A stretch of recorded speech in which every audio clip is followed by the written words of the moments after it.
Hello students, welcome back to your science class. So students, in the previous class, we have started to understand that of the permanent tissue. Before that, we have already studied about the meristematic tissue. Basically, if we talk about the meristematic tissue, it involves so in case of a meristematic tissue, you will find that this is a tissue in which the cells are what they keeps on dividing. Okay, and they are localized or specified at a different places at the different parts of the plant, and on the basis of that we have categorized the three different types of meristematic tissues, and that is apical meristem is there, intercalary is there, as well as lateral meristem is also present there. So intercalary, apical and lateral meristems are there. Then if we talk about the permanent tissue, so permanent tissue we have seen the first one student, and that is parenchyma and collenchyma as well. In case of a parenchyma, we have seen the structure here that it is having the intercellular spaces when you look at it, and you will find that the cell wall, it is what it is made up of a cellulose, and it is having the vacuole also in it where there is a storage of the substances occur. Okay, if you see here, this is the first one, and the second one is of a collenchymatous tissue, students. And I told you that in case of a collenchymatous tissue, there is a deposition of the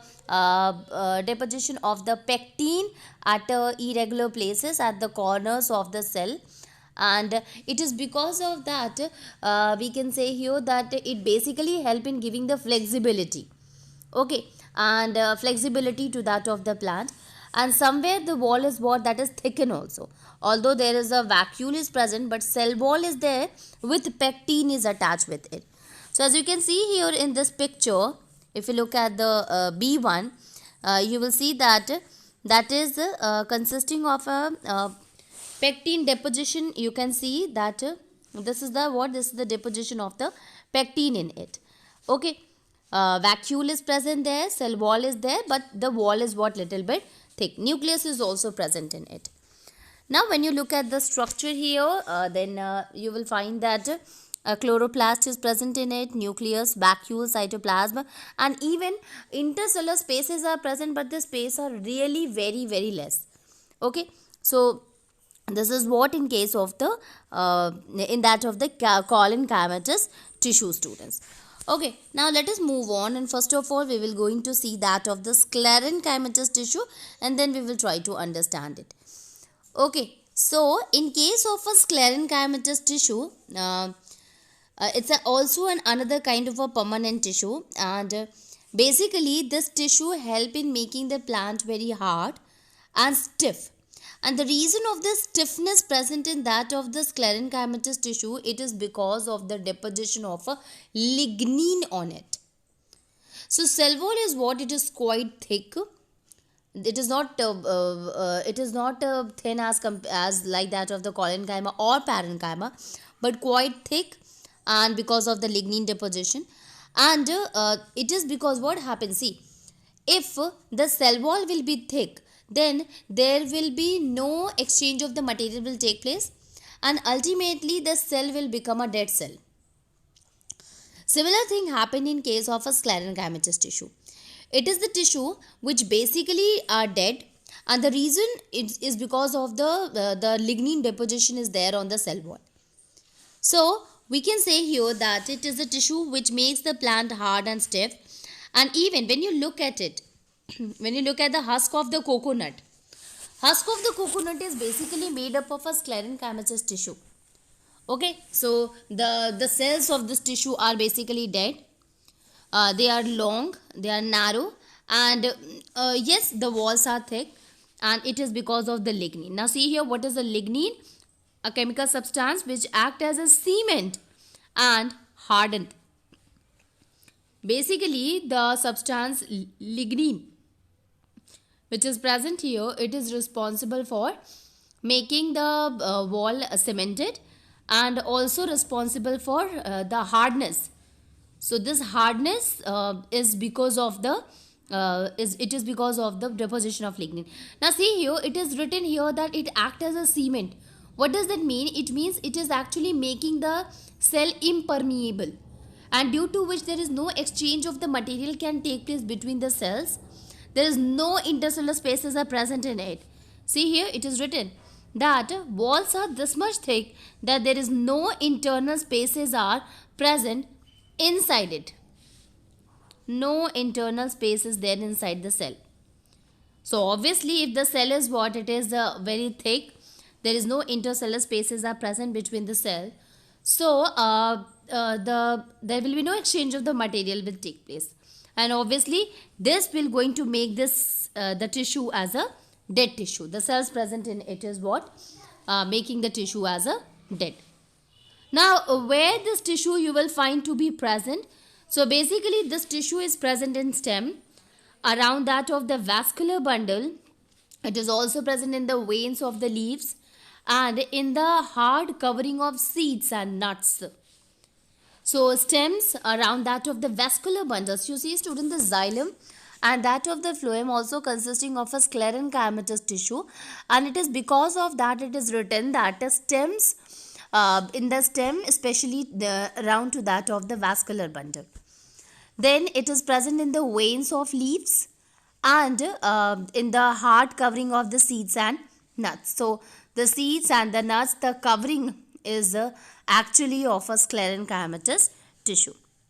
Now what is the role of the sclerenchymatous tissue?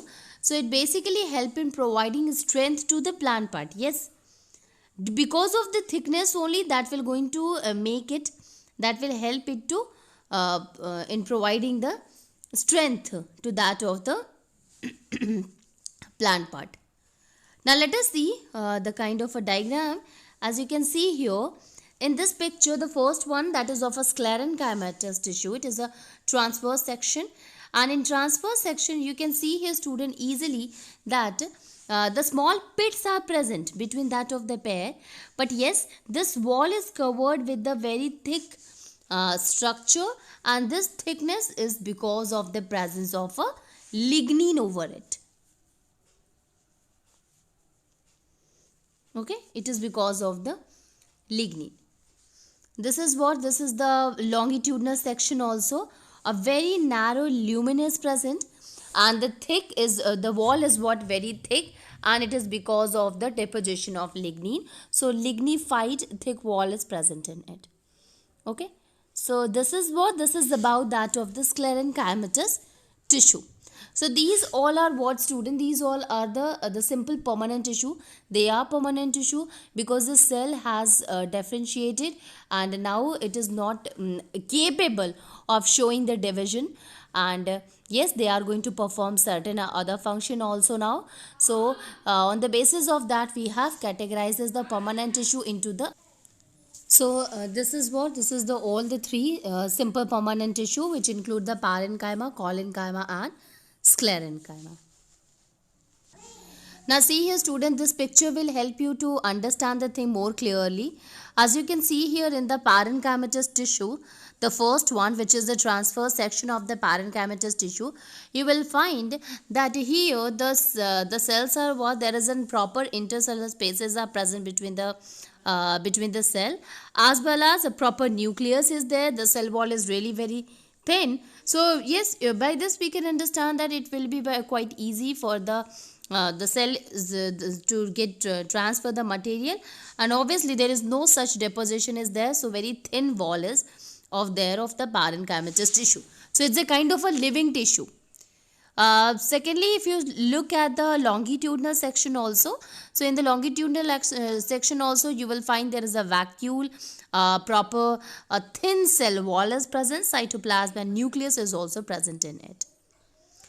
Moving on, and when you look at to that of the collenchymatous tissue, in the collenchymatous tissue, as you can see here, that there is a small deposition of the pectin is present, and which is at a regular interval.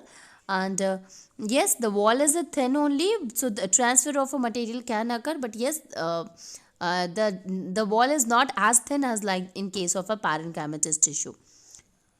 And finally, when you look at the sclerenchymatous tissue student, you will understand that it consisting of a single layer cell. Fibers are there, and these fibers, there is a proper deposition of a lignin is there.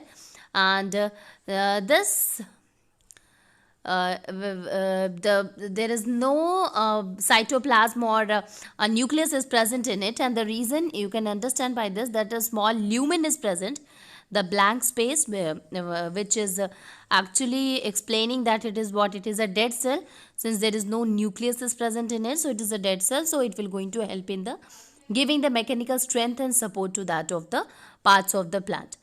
Okay, in sclerenchymatous tissue, student, there is a single scleroid, and this single scleroid is also called as a stone cell. See, this stone cells are present in many fruits. Like if we talk about a pear fruit, so the crunchiness of that of the pear fruit, it is because of the presence of the stone cell in it, and this stone cell is actually made up of what, sclerenchymatous tissue. So because of the sclerenchymatous tissue, we can say that the crunchiness and the that occur because of this single scleroid. Now let us move on and try to understand the another kind of a cell which is a part of the plant, and that we called as a protective cell, students. So, okay, we have understood the simple permanent tissue, but we have observed that if we take any kind of a section or a transverse section or a longitudinal section, there is a single outermost layer is there, and this single outermost layer is called as epidermis. Epidermis, epi means upper, and dermis means, actually derma is actually come from the skin. So upper layer, upper skin, that is the epidermis. And this epidermis, it is what? It is made up of a single layer of a cell. Yes, there is only single layer of the cell is there, and that is the epidermal cell. Okay. And some of the plants are there in that of the dry habitat, like that of the xerophytes are there. So there what do we find? That epidermis are quite thicker. And the reason for the thickening, students, that will help in the protection against the water loss. Like see, in case of a desert plants like cactus is there, so you know that the xerophytes or these plants basically they have to they have to adapt themselves in such a way so that they can survive there, and this they can do by reducing the rate of a transpiration, right? So for reducing the rate of a transpiration, the epidermis is actually consisting of a guard cells in it. Guard cells, or we can say stomata. Okay, so these stomata are present on the leaf epidermis. So by this you can understand that some of the xerophytes are there, or the xerophytes basically have a thick epidermis, and the reason is that it will help in protecting it against from the water loss. Now the entire surface of the plant is actually covered with the epidermis, and it is not only it is actually help in protecting all the different parts of the plant. Okay, if we talk about the aerial part, it means the shoot plant. So we will find that it consisting of a water resistant layer, and on its outer surface sometimes it used to secrete the waxy layer also on it, and it also plays a very important role in reducing the rate of transpiration, so it help in protection against loss of water. Even any kind of a mechanical injury cannot take place because of the presence of the epidermis. The epidermis also help in preventing the attack of fungus on that of the plants. So that will be also done with the help of the epidermis. So this is what it is, some of the role of the epidermal layer on that of the plant. Now let us see here what are the different things that we have seen. That first thing, it protect all the part of the plant. Second thing, it used to secrete a waxy water resistant layer on the outer surface. Third one, it aids in protection against loss of water, help in providing mechanical injury, preventing any kind of a mechanical injury to the plants. Invasion, preventing the invasion of the parasitic fungi. Help in giving a protective role to play to the cells of the tissues, of the epidermal tissues. Okay, basically these tissues help in forming that of the intercellular spaces. Now see here, what we have understood by this, that the epidermal layer is what its main role in the protection, in providing protection to that of the plant. Now, in the when you look at the structure of the epidermis, there is no such intercellular spaces are present between that of the cell. Actually, it is a kind of a continuous layer. Okay, it is a continuous layer which is generally flat, and no such intercellular spaces are present in it. Okay. Although we can observe that there are some small pores are there on the epidermis of the leaves especially.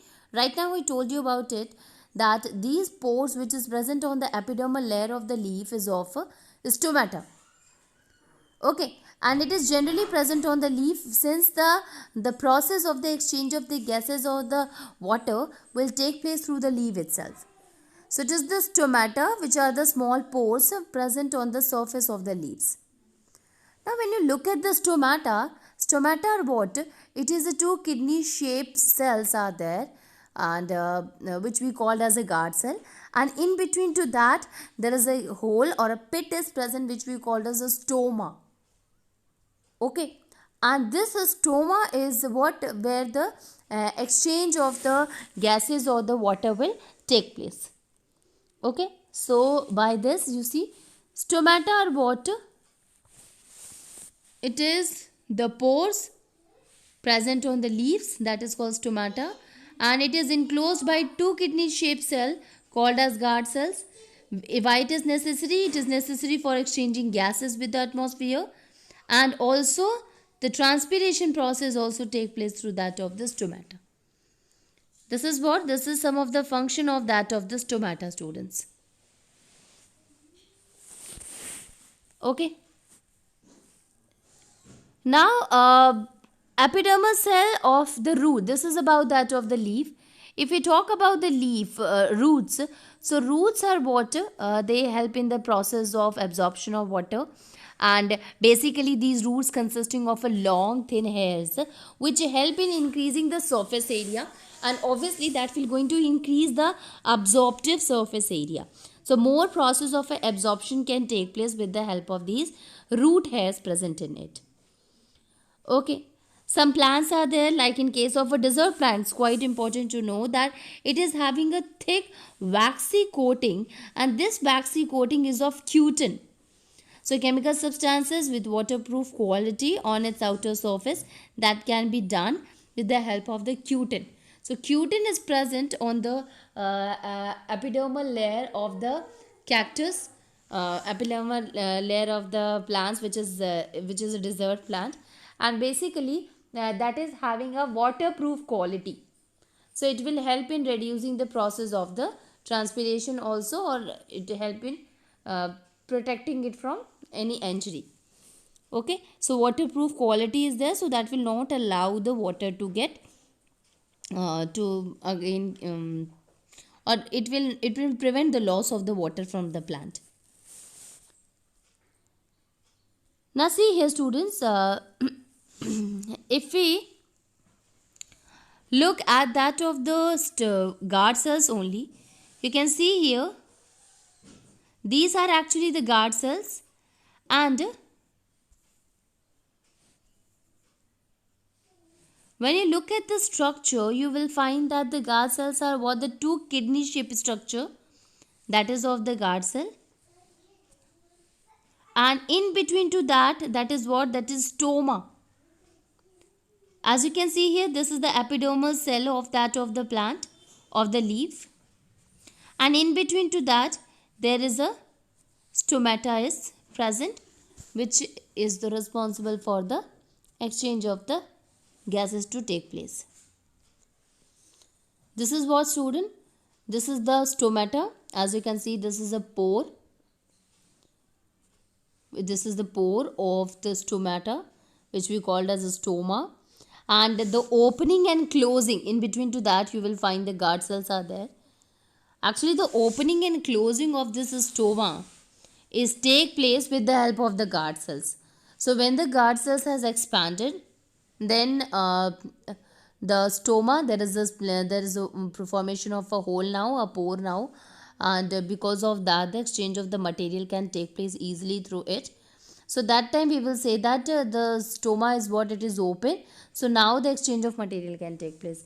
And then when the guard cells comes to its it shrinks or comes to its original size, then the stoma will get closed. Okay, so this is how the we can say that guard cells are actually helping controlling the opening and closing of the stoma. Okay, so stomatal pore is actually controlled with the help of the guard cells, and yes, it is present in between to that of the epidermal layer. Okay, so this is one of the thing which is present at the surface of the leaf epidermis.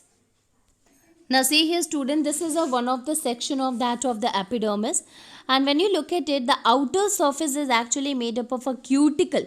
I told you that a cutin is there, that is present, a waxy coating present on the surface of the epidermis, that is a cuticle or a cutin. And then comes the epidermis. Epidermis is a single layer structure is there student, remember that. Okay, it is a single layer which is just below to that of the cuticle, and then the other portions are present there. Sometimes if you look here in the lower epidermis is also divided into the upper and lower. Although we do not have to study all these things in the detail, but we must know one thing, that the epidermis consisting of the stoma and that of the guard cell, and it is what, it is a single layer structure.